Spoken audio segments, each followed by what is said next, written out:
আজকে স্টার্ট করি আমরা তড়িৎ স্থিতিশক্তি। আচ্ছা, তড়িৎ স্থিতিশক্তি বলতে প্রথমত আমরা কি বুঝি সেটা একটু বলে নিই। তার আগে আমরা আগের দিনে যা যা করেছিলাম তার মধ্যে আমরা বিভব পড়েছিলাম। বিভব মানে কার্য, সে সম্পর্কে আমরা আরো জেনেছি ডিটেলসে, এবং বিভবের সঙ্গে কার্যের কি সম্পর্ক সেটাও আমরা আলোচনা করেছি। তড়িৎ স্থিতিশক্তি সম্পর্কে আমরা আজকে একটু আলোচনা করব। তো মনে করো তোমার এখানে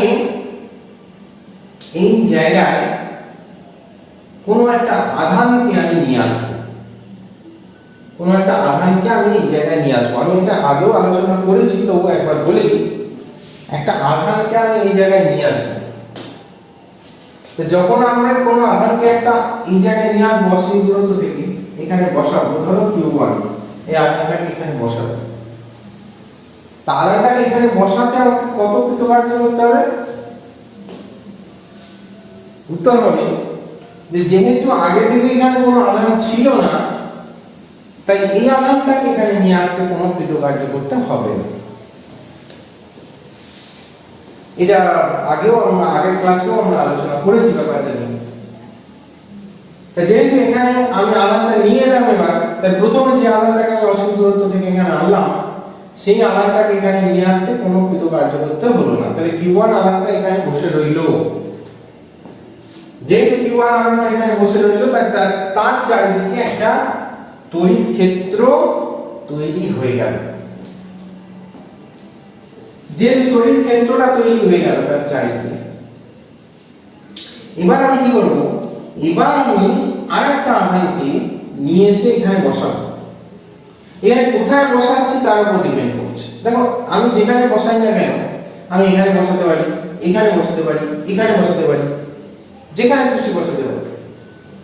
কিন্তু আমি যে আধানটাকে এখানে নিয়ে আসবো সেটাকে কোথায় বসাচ্ছি এবং সেটা কত দূরে থাকছে Q1 থেকে তার উপর ডিপেন্ড করে। কিন্তু অনেক কিছু ব্যাপার আছে। মনে করো আমি এখানে বসাবো আধানটা, এটা A বিন্দু ছিল, আমি যে আধানটাকে আনবো তাকে B বিন্দুতে বসাবো, এবং A বিন্দু থেকে B বিন্দুর এই যে দূরত্বটা, এই দূরত্বটা মনে করো R। যদি A বিন্দু থেকে এই B বিন্দুর দূরত্ব R হয়, তাহলে A বিন্দুতে Q1 আধানের জন্য B বিন্দুতে যে বিভব তৈরি হবে, সেই বিভব কত হবে? B বিন্দুর বিভব VB = 1/4πε0 ইনটু Q1/R। তাহলে B বিন্দুর বিভব হচ্ছে এটা। এবার যদি আমি একটা যে কোনো আধানকে Q2 আধানকে অসীম দূরত্ব থেকে তুলে এনে এখানে বসাই, তাহলে Q2 আধানকে আমি অসীম দূরত্ব থেকে তুলে এনে এখানে বসালাম, কত কৃতকার্য করতে হবে? কৃতকার্য মানে হচ্ছে আধান ইনটু বিভব।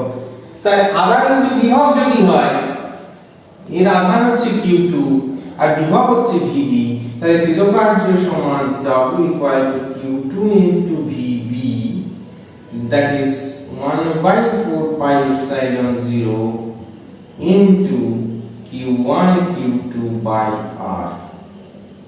এই যে কৃতকার্যটা হলো, এটা কাকে আনার জন্য হলো? Q2 আধানকে আনার জন্য কৃতকার্যটা হলো। কার জন্য? কোন তড়িৎ ক্ষেত্রে? Q1 আধানের তড়িৎ ক্ষেত্রে। তাহলে এই যে কৃতকার্যটা হলো, এটাই হলো এই আধান সমষ্টির স্থিতিশক্তি। এটাকে আমরা U দিয়ে ডিনোট করব, 1/4πε0 ইনটু Q1 Q2/R। এটা হলো এই আধান সংস্থার স্থিতিশক্তি যখন দুখানা আধান থাকবে, দুটো আধান থাকবে।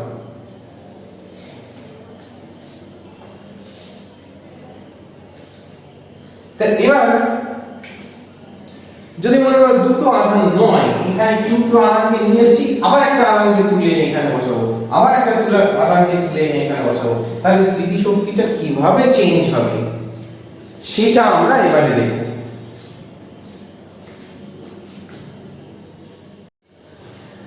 তো এবারে দেখো, আমি এখানে তাহলে প্রথমে এই জায়গায় কোনো আধান নেই, আমি এখানে Q1 আধানকে নিয়ে এসেছি, কৃতকার্য কিছু করতে হচ্ছে না, কোনো কার্য নেই। এবার এরপরে আমি একটা আধান Q2 কে নিয়ে আসছি, নিয়ে এসে B বিন্দুতে বসাচ্ছি। এটা ছিল A বিন্দু, এটা B বিন্দুতে আমি Q2 আধানকে বসাচ্ছি। এই দূরত্ব মনে করো R1।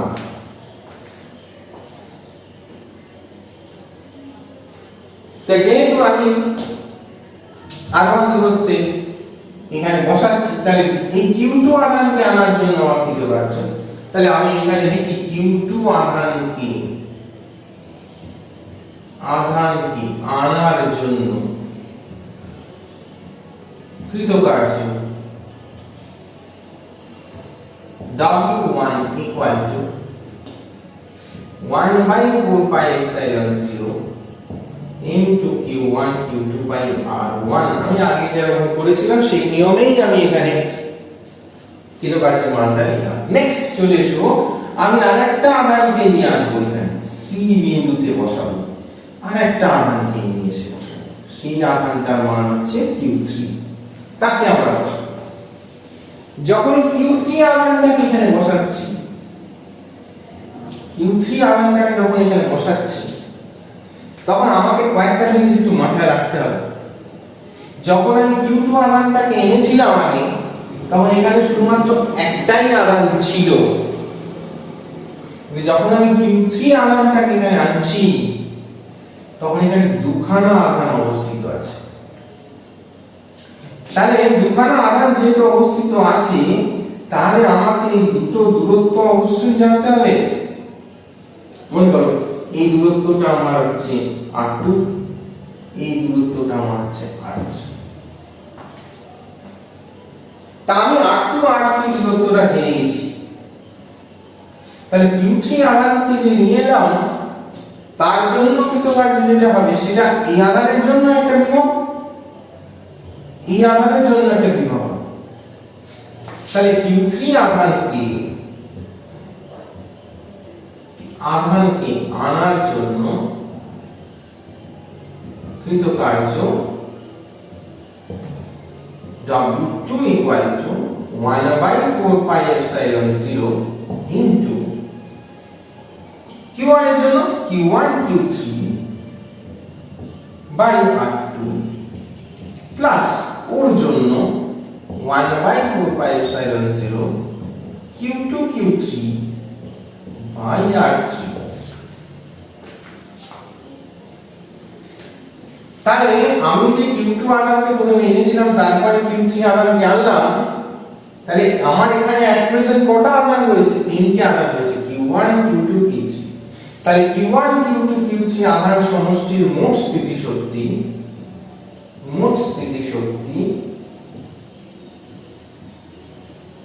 W equal to W1 plus W2, that is 1/4 pi epsilon 0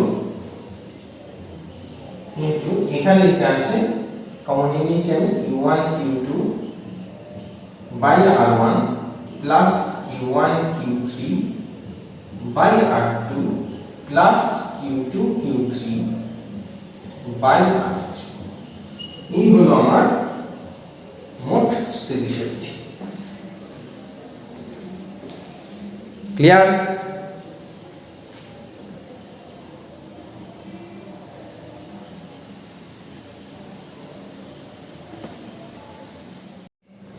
চলো এবারে যেটা দেখবো সেটা হচ্ছে একটা তড়িৎ ক্ষেত্রে একটা আহিত বস্তুর গতিশক্তি কি হয়। আচ্ছা, তড়িৎ ক্ষেত্রে আহিত বস্তুর গতিশক্তি, তার মানে তড়িৎ ক্ষেত্রে যখন কোনো আহিত বস্তু চলাচল করে, তখন তার গতিশক্তি কিভাবে বাড়ে বা শক্তির কি পরিবর্তন হয়, সেটা আমরা এখানে একটু লক্ষ্য করব। আচ্ছা, গতি যেহেতু এটা তড়িতের ব্যাপার, তো তড়িতের স্থিতিশক্তির ব্যাপারটা আমরা আগে একটু দেখেছি। স্থিতিশক্তি মানে কার্য মানে W equal to Q into V। সবসময় এই কোশ্চেনটা সবসময় মনে রাখবে যে এটা কিন্তু আমাদের অনেক জায়গায় কাজে লাগবে। W equal to Q into V, কার্য equal to আধান ইনটু বিভব। তা মনে করো কোনো একটি বস্তুর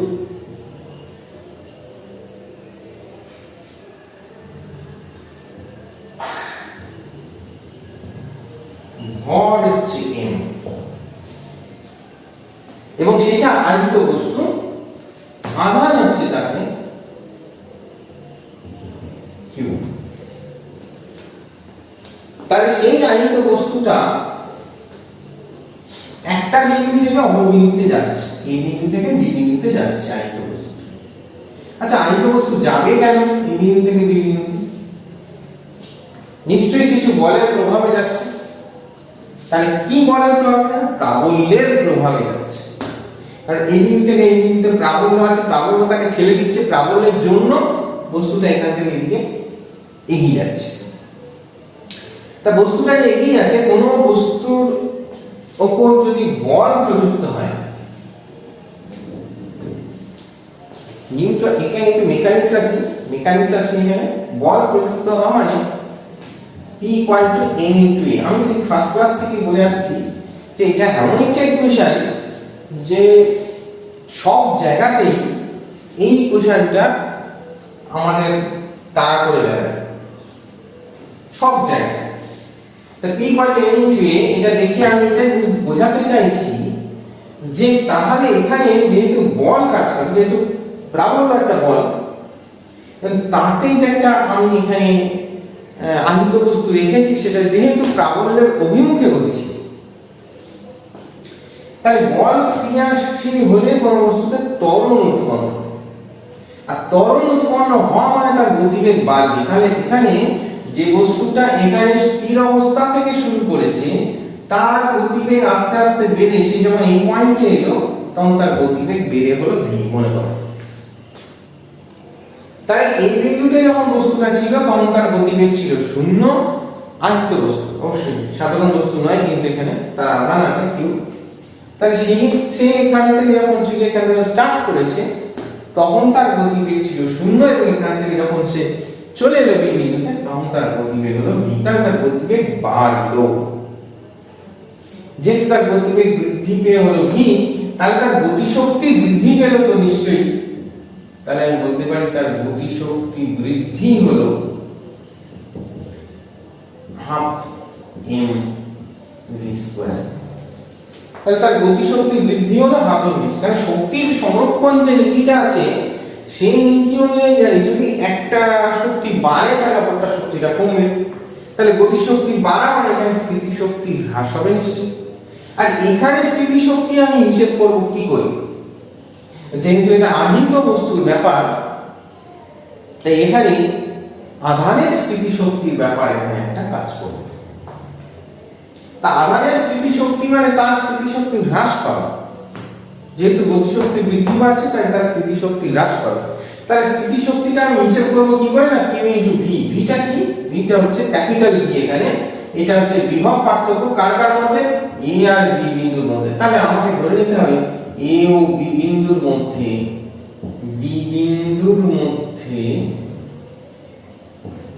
বিভব পার্থক্য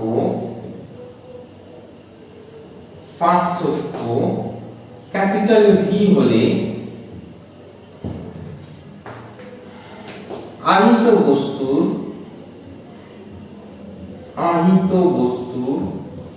স্থিতিশক্তির হ্রাস ইকুয়াল টু q × v। অবশ্যই স্থিতিশক্তি মানে বিভব আর স্থিতিশক্তির হ্রাস q × v। তাহলে আমি শক্তির সংরক্ষণ নীতি অনুযায়ী, সুতরাং শক্তির সংরক্ষণ নীতি অনুযায়ী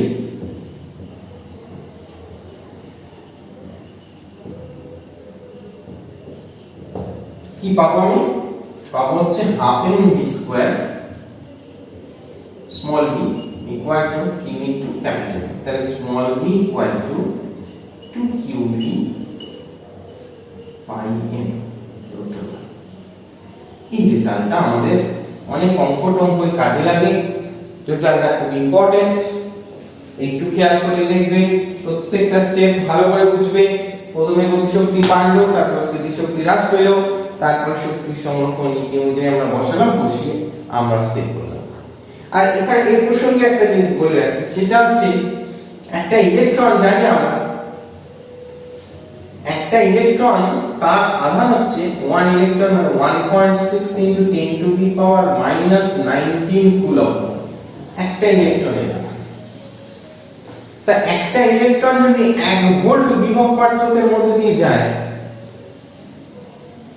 তাই তো ভালো করে বুঝো, একটা ইলেকট্রন এরকম যদি 1 ভোল্ট বিভব পার্থক্যের মধ্যে দিয়ে যায়, মনে করো এখানে একটা ইলেকট্রন এগিয়ে আসছে, তো সেটা যদি 1 ভোল্ট বিভব পার্থক্যের মধ্যে দিয়ে যায়, তাহলে কৃতকার্য হবে W/Q × V, that is 1 electron মানে তার আধান 1.6 × 10⁻⁻19 into 1 ভোল্ট মানে 1.6 × 10⁻⁻19 জুল।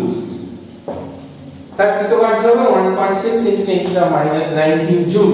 আর যেহেতু 1 ভোল্ট বিভব পার্থক্যের মধ্যে দিয়ে যাচ্ছে একটা ইলেকট্রন, তাই এই কৃতকার্যটাকে আমরা বলি 1 ইলেকট্রন ভোল্ট।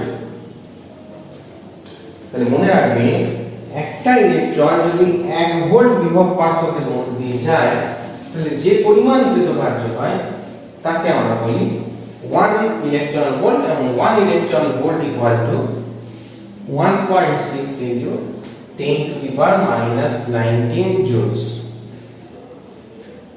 ঠিক আছে, আজকে আমাদের ক্লাস এই পর্যন্তই। ওকে, সবাই ভালো থাকবে।